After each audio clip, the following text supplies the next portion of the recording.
Welcome to our channel. Today we how to transfer data with Kafka Connect into Elasticsearch, full guide step by step clearly. To begin, ensure you have a Kafka and Elasticsearch setup running in your environment. Check if you have Apache Kafka installed and configure it according to your requirements. Next, download the Kafka Connect Elasticsearch connector from the Confluent Hub. Unzip the connector file and locate the jar files needed for installation. Place the jar files in the Kafka Connect's plugin path. Now, start your Kafka Connect service by running the. Once Kafka Connect is running, create a properties file for your Elasticsearch sync connector.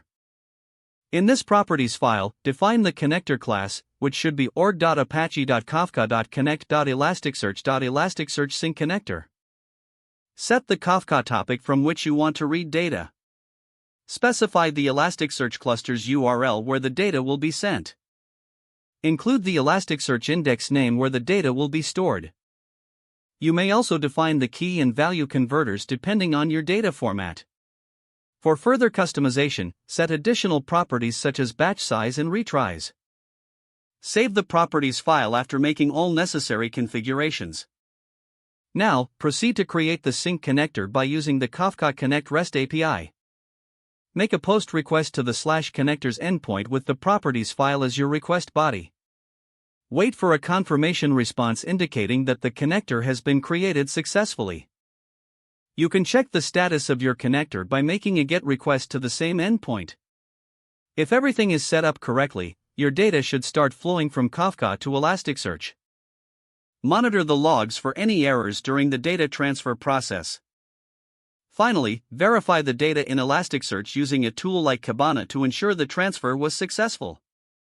If the page does not load, refresh the browser or try again in a private or incognito window. Make sure you are using the correct email address, then retype it carefully to avoid small typos.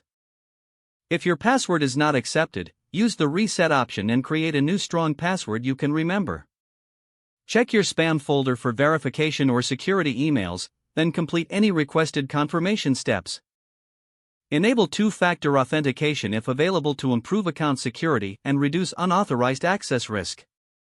After signing in, review your profile details so your contact information and settings are accurate and current. If you see an error message, note it down and try again after restarting your device and internet connection. Don't forget to like this video and subscribe to our channel for more step-by-step tech guides.